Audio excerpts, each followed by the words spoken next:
The top 3 players on Pixelborn ladder right now can play almost any deck well, but they all have their favorites. Ducky really likes yellow steel and popularized the Ducky mid-range version. Snapcaster is known for his mid-range blue-yellow deck that climbed him to the top of the ladder. And Alrathion is a fellow red-purple player mostly. One of my biggest struggles early on in climbing ladder was actually against the blue-yellow deck, and I went crying on Discord about how impossible it was to beat that deck. Alrathion basically told me to get good, and he also gave me some tips on how to beat it. I still struggle with that matchup, but I understand it a bit better now, and have even played a bit of it on ladder, even though I consider myself a pretty amateur pilot with it. So the blue-yellow deck is a mid-range deck, hence the lack of Lilo. All of its 1, 2, and 3 drops quest for 1 lore, so they're typically used as defensive openers. But if your opening hand is Stitch, Simba, Mickey, and you're going first, feel free to take the aggressive route if the matchup and hand dictates it. Both Hades are an incredible source of card advantage against control. Mickey is the card you want in your opening hand every time. If you want to aggressively mulligan for Mickey, keep Be Our Guest and try to fish for him for the turn 3 drop. Mickey, Rapunzel, Robin Hood, Hades, and Surfer Stitch are all huge sources of incremental card advantage and how you pull ahead with this deck. Ideally, you'll ramp up to your turn 6 or 7 Stitch and take control of the game. Take your free Rapunzel activations with your Mickey into their 2/2s if you can find some. And Surfer Stitch with 8 toughness. Only 3 characters can challenge him one-on-one in the game, and nobody plays those 3 cards. If you land Surfer Stitch first in the mirror matches or stalled out boards, he'll break the tension and force the action, usually in your favor. Don't be afraid of playing Surfer Stitch right into a Be Prepared while holding back the cards he draws you. You can also always just fish him right back with Yellow Hades. You Have Forgotten Me is another amazing card that generates a 2-for-1 card advantage. And Be Our Guest is an incredible utility spell to grab your Surfer Stitches, blue or yellow Hades when you're in a bind, so this card is not always an auto ink. Eye of the Fates turns all your characters into much bigger threats and is great for squeezing through the final push to 20 lore. And Scepter is just something Snapcaster has been testing as a one-of. He seems to like it here and there. So now that we kind of have a glimpse of what blue-yellow tries to do, I'll go over a couple ladder games I played recently against it and my thoughts and approach to the matchup. Alright, we queue up to a game, and I think this is a pretty straightforward mulligan. We toss out our big uninkables and keep our Maleficent, and probably want to ink our Street Thug Aladdin. And Rafiki is a fine uninkable to ward off aggro. Even against control, he'll usually be able to kill a Maleficent or Archimedes a lot of the time. And we're against Snapcaster. We're pretty sure he's going to be playing his blue-yellow deck, so we go ahead and ink Befuddle. He inks Simba. He sees our Befuddle and knows we're probably going to be on red-purple. So most likely his strategy here is to ink the first 2 turns and try to hit a turn 3 Mickey. His deck is mid-range and not very aggressive, so there's not much point in playing characters for the first 2 turns when going second, and they're better spent as ink. And on his turn, he inks a Let It Go and casts Be Our Guest. Most of the time he's very aggressive in trying to hit the turn 3 Mickey Mouse, and will mulligan aggressively for the Mickey or Be Our Guest if he misses the Mickey. He'll also try to get that Mickey on turn 3 with a turn 2 Be Our Guest. I play Maleficent and say go. I really need a Magic Mirror in this matchup to stay in, and Mauis are also very crucial. He gets the turn 3 Mickey, and our hand doesn't have much going for us. We don't play cards on turn 4 because we need protection from You Have Forgotten Me. If you play out your cards too quickly in this matchup, You Have Forgotten Me will hit your mid to late game cards and the game will be over, so you need to protect your hand against that card.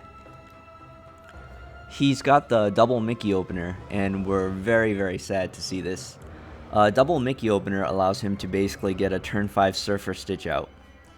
Notice that he doesn't quest with his Mickey to protect against Rafiki.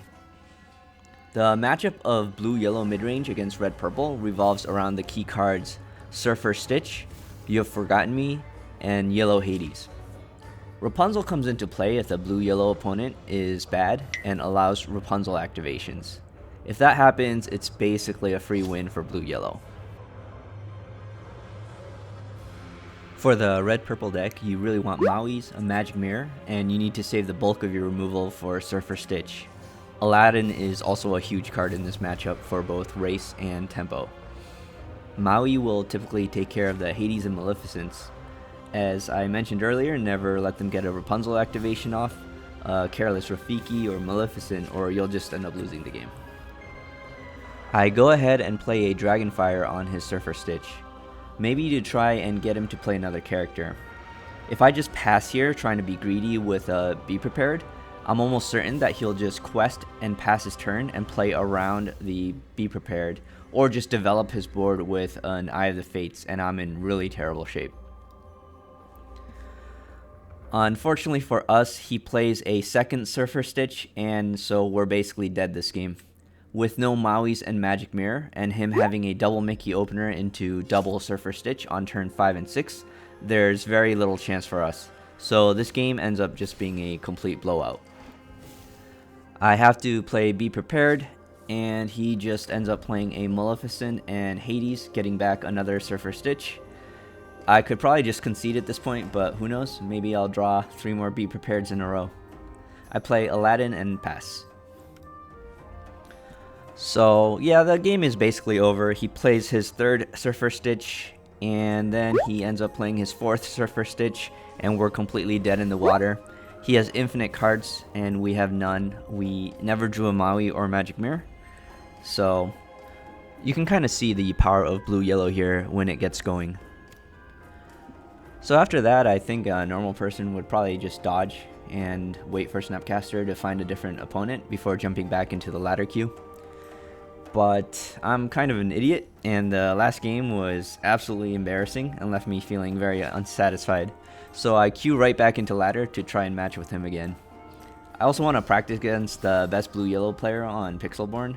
I want to learn the matchup more, and most importantly, I kind of just need some content for my channel. So we hop right back in, but the queue actually ends up taking about a minute, so I actually don't think we'll end up matching him again. We have a pretty decent opener with Mirror, Befuddle, a 2-drop, and we like keeping Maui's 2 in our opening hand. If we do match up with Snapcaster again, we have 2 of our key cards for the matchup, which is Magic Mirror and Maui. And what do you know, we got him again. Okay, if I get steamrolled again this game, I just have no idea what I'm doing with this matchup, since I clearly have one of the better openings. I go ahead and ink my Befuddle and pass. I don't have many options here with this hand, as I only have 4 inkables, and there's no way I'm inking Maui. He inks an Eye of the Fates. We draw another Befuddle, which is actually great because we need ink, and I put out a Cauldron just because we can use it right away to set up my turn 3 play.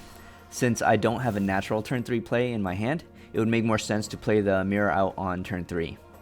I set up Friends on the other side, or as I like to call it in this matchup, Protection against You Have Forgotten Me. He inks his second Eye of the Fates and doesn't play a Be Our Guest, so I guess that means he probably has a turn 3 Mickey.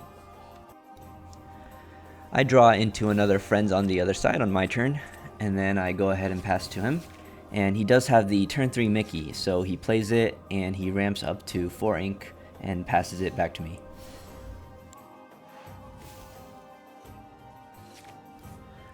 I set up another Maui on top with Cauldron and cast Friends on the other side and pass. I'll be holding a second Mirror in my hand for most of the game now, so that I can have something to discard to You Have Forgotten Me. He drops a Maleficent turn 4 and quests. We're very fortunate to have gone first because we can keep in tempo with his Mickey ramp with our turn 5 Maui. And we definitely want to be playing Maui this turn. Getting rid of a Mickey is nice to disrupt the turn 7 Surfer Stitch, and if he uses Let It Go on Maui this turn, he'll quest and run into our second Maui after giving us ink. I grab another Friends as we need to build up a large card advantage to counteract his Surfer Stitch and Hades card advantage. Seeing that we've drawn so many cards off Friends on the other side, he finally decides to go ahead and ink a You Have Forgotten Me since it's gone way down in value, and drops another Maleficent. He's most likely preparing for a turn 7 Surfer Stitch. On our turn we play Mirror and activate Cauldron, and we see 2 huge cards. I think grabbing Dragonfire is the play here to immediately deal with the Surfer Stitch. I don't want him swinging in with his Stitch and forcing my Maui to take a Rapunzel trade with it. You could argue that I could double swing in with 2 Mauis and kill Stitch this way, but there's always a chance that he sends one of my Maui to the Inkwell with Let It Go, or Blue Hades. So I'd really like to not let him get 3 cards off Rapunzel, so I grab the Dragonfire. My dragon will come into play too slow to stop his Stitch. On his turn he doesn't have the Stitch, or maybe he's holding it back, who knows. But he decides to just Hades and grab Mickey and ramp a bit more. He's reading me for having Be Prepared, and he can no longer just sit back and watch me draw cards off my mirror, so he needs to go in. I'm in an excellent position in this game now. I have no choice but to Maui on my turn and take out his 2 Maleficents. And when he sees this, I'm sure he's not pleased to see a double Maui opening from me. I grab a Be Prepared off the top of my deck, which is a huge card for me. I can clear the board after he Surfer Stitches, and the game should now be largely in my favor, as I have a very active mirror which he can't deal with. Remember to keep this second mirror in hand until you can activate 2, since you want to be discarding the extra one to a You Have Forgotten Me later. He gets my Mauis off the board and begins his Yellow Hades recursion cycles. I play an Ursula and pass.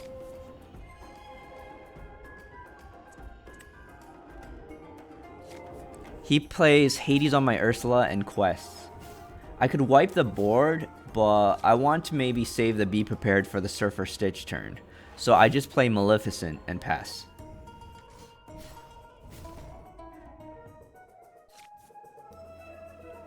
Given the way the game's played out, I do get the feeling that he hasn't drawn his Surfer Stitch yet. On his turn, he plays Maximus, confirming my suspicions. I quest with the dragon and put down an Aladdin, which should put a stop to his questing. I put another Aladdin on top with Cauldron. Even though I have a great board in hand, somehow this game is starting to get a little uncomfortable because he's gotten to 10 lore. He grabs Blue Hades with another Yellow Hades, as he knows this game is spiraling out of control, and fortunately he doesn't have enough ink to cast it on the same turn. He gets rid of my dragon since he really has no other play, and I actually realized he made a sequence error on his turn, as he should have killed my dragon first, then grabbed back the Yellow Hades with his Yellow Hades, and then cast the second Yellow Hades again to grab Blue Hades. Oh well, we can't all play perfect all the time. Since I know Blue Hades is coming to get my Aladdin, I set up a pocket watch on board and swing in with my soon-to-be-dead Aladdin. This way, I'll be able to counter with the Aladdin in my hand the following turn. But he ends up drawing a Surfer Stitch and plays it and quests in. He plays a Simba in bodyguard mode. I guess he might have drawn another Surfer Stitch, so he wants to make sure he keeps 2 characters on board for that. I Dragonfire his Stitch and I whack the Simba. I want to disrupt his plan to Stitch again next turn, and I want to protect my Aladdin, so I go ahead and rush out my Gaston and remove his Hades. He plays Blue Hades on my Aladdin, and I think I should have definitely played Pocket Watch Aladdin into his Mickey, since he can't kill my Aladdin with his Hades the following turn. But I played Goofy, I drew a card and passed. Since the Goofy is evasive, I made another big mistake here, and I forgot to just remove his Mickey with my Goofy and Pocket Watch.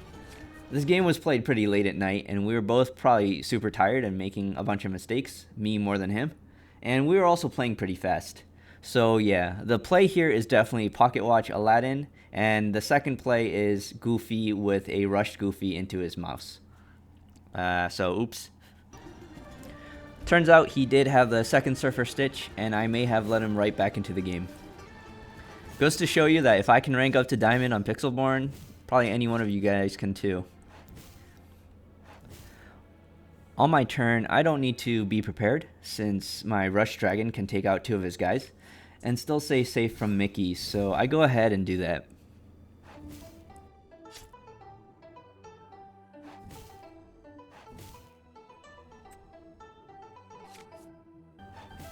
He plays another Hades to rid my dragon and plays a Maximus, and he's getting pretty close to 20, but I have Pocket Watch Aladdin up my sleeve.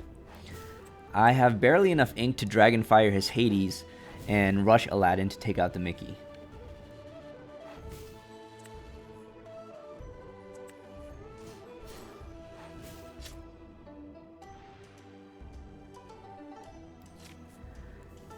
Game is definitely way in my favor now, and Snapcaster knows this, and he drops 3 characters on board.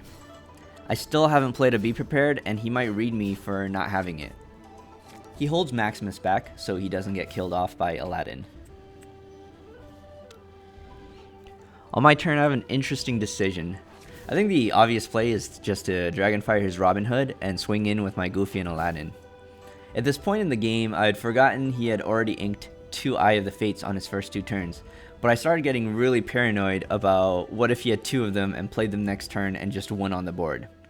He has +5 on the board, and with 2 Eye of the Fates, he has lethal. So I definitely need to get rid of something. But then I started thinking, okay, what if he quests with Phil, supporting a Simba and killing off my Aladdin, and then removing my Goofy and playing Eye of the Fates and questing. Then I'll have no characters, he'll be at 16 lore, and once I use my Be Prepared, I'll have no more direct removal. So I started feeling nervous about this situation. I sort of panicked because I wasn't sure what to do, even though the play is just Dragonfire the Robin Hood. And so I decided I would just mirror and play Be Prepared and reset the board, and I thought I had enough of an advantage to continue the game from this point.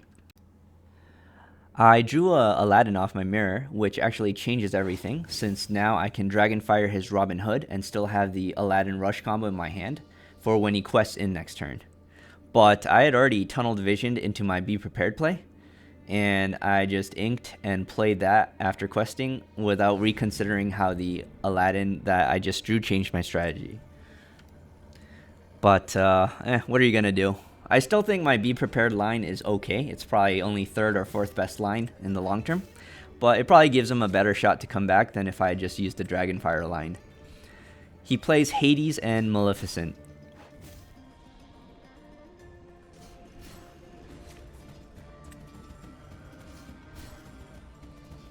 I set up an Elsa at the top of my deck and Dragonfire his Maleficent.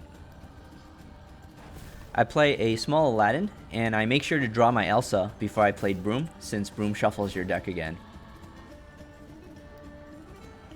I could ink Maui here to set up towards 16 ink, which allows me to Elsa Aladdin, but I felt like it was a tiny bit safer to hold Maui in hand. On his turn, he plays Hades and Stitch and quests. Really doesn't matter at this point, he's way too far behind. And I think questing is fine since he probably has some Hades recursion going on. But on my turn, this allows me to just pocket watch Aladdin without needing Elsa. And with my 2 questers, I found the 20 lore on board to win the game. So yeah, that game was a little more stressful than it had to be, even though I had a very strong opening hand for the match. After I won, I was not interested in settling it in a best of 3, so I immediately logged off and Q-dodged Snapcaster, as I had enough for the night. Anyways, shout out to Snapcaster too for helping me out with the matchup when I hopped into his stream to ask him questions about the blue-yellow deck. He hasn't been playing much or streaming lately, but I'll provide a link to his Twitch below in case he ever starts again, and if you guys want to check out some high-level play and decision-making from a very strong player. And as usual, thanks for watching.